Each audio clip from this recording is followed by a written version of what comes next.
Selamat pagi semuanya. Sebelum kita memulai pelajaran hari ini, ada baiknya kita berdoa. Marilah kita berdoa menurut agama dan kepercayaan masing-masing. Saya akan pimpin secara Katolik. Amin. Dalam nama Bapa dan Putra dan Roh Kudus. Amin. Marilah kita bernyanyi.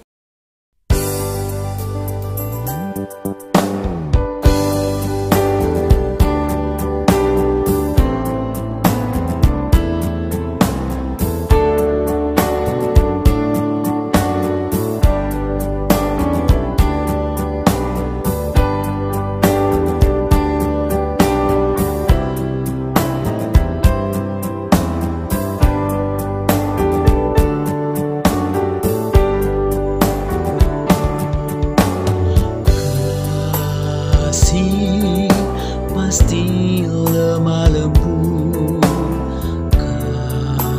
kasih pasti memaafkan, kasih pasti murah hati, kasihmu Tuhan,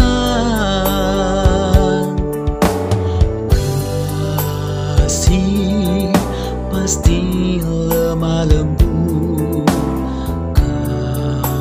kasih pasti memaafkan, kasih pasti murah hati, kasihmu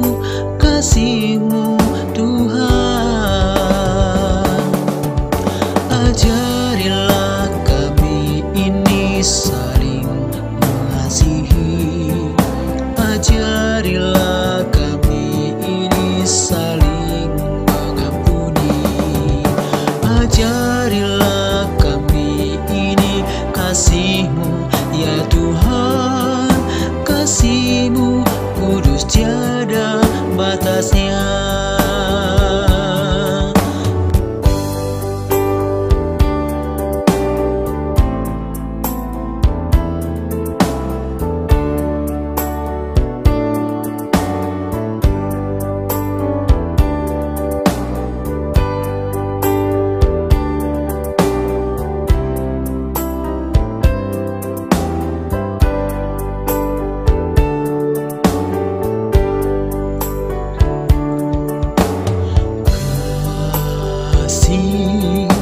Pasti lemah lembut,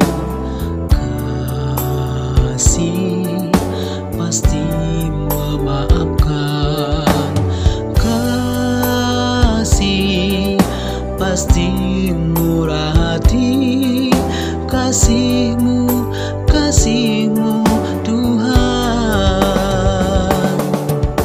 Ajarilah kami ini saling mengasihi, ajarilah kami ini saling mengampuni, ajarilah kami ini kasih-Mu ya Tuhan, kasih-Mu kudus tiada batasnya.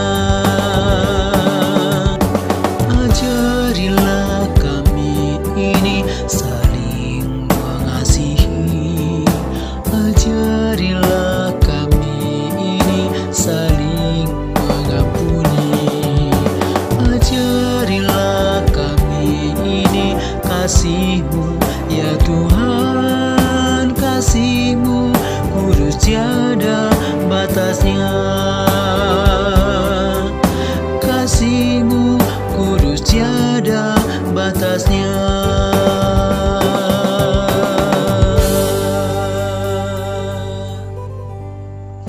Pembacaan hari ini diambil dari Lukas 21 ayat 1 sampai 4. Persembahan seorang janda miskin.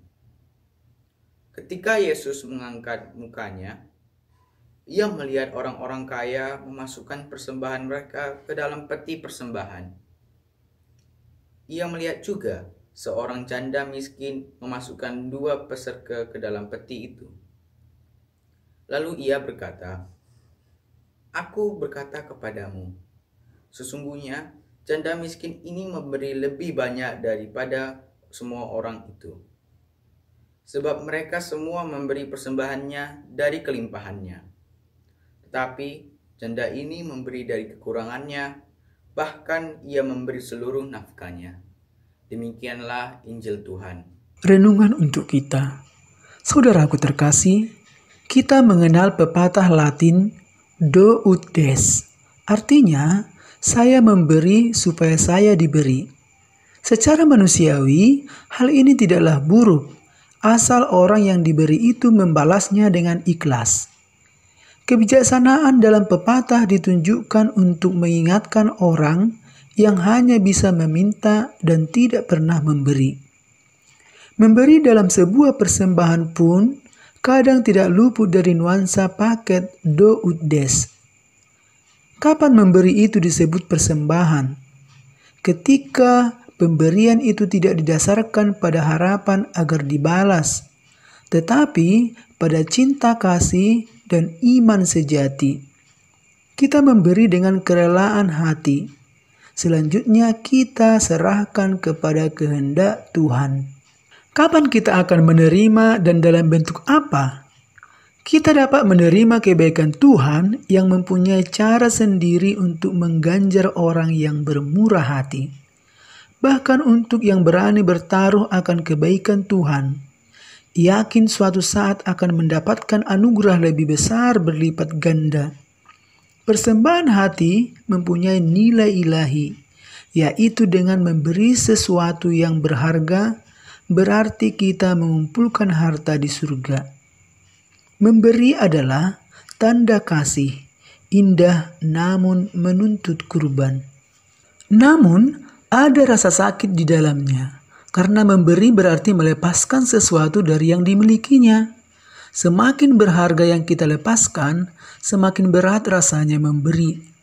Tidak heran Bunda Teresa dari Kalkuta mengatakan bahwa mencintai berarti memberi sampai terasa sakit. Ketika orang bersedia memberi, meskipun terasa sakit, namun melakukannya dengan tulus, ada cinta di dalamnya. Dalam Injil hari ini, Yesus memuji persembahan janda miskin. Meskipun sang janda hanya mempersembahkan uang 2 peser, namun dia memberi dari kekurangannya. Di balik persembahannya tersembunyi pengorbanan yang besar. Dia mempersembahkan uang yang sangat berarti bagi hidupnya. Orang-orang lain mungkin memberi persembahan yang jauh lebih besar darinya. Meski demikian, mereka memberi kelebihan. Persembahan itu tidak mengganggu kenyamanan hidup mereka. Kita diajak merenungkan bahwa persembahan bukan melulu berupa barang, bangunan, atau uang. Tetapi lebih berharga lagi kalau yang dipersembahkan diri pribadi kita, hati seutuhnya, dan seluruh kehidupan kita. Marilah kita berdoa sesuai agama dan kepercayaan kita masing-masing. Saya akan membawakan secara Katolik. Dalam nama Bapa dan Putra dan Roh Kudus. Amin. Ya Tuhan, kembali kami mengucap syukur kepadamu atas berkat yang masih Engkau berikan pada kami sampai saat ini. Ya Tuhan, kami akan memulai kegiatan belajar mengajar kami. Kiranya Engkau memberkati kami agar apa yang disampaikan guru-guru dapat kami terima dengan baik dan dapat kami masukkan ke dalam hati dan pikiran kami. Ya Tuhan, berkati juga guru-guru dan orang tua kami agar mereka tetap sabar dan tabah dalam mengajar dan membimbing kami. Ya Tuhan, kami adalah manusia yang tidak luput dari dosa. Kiranya Engkau mengampuni segala dosa yang telah kami perbuat di hadapan-Mu. Terima kasih Tuhan, terpujilah nama-Mu, kini dan sepanjang masa. Amin. Dalam nama Bapa dan Putra dan Roh Kudus. Amin.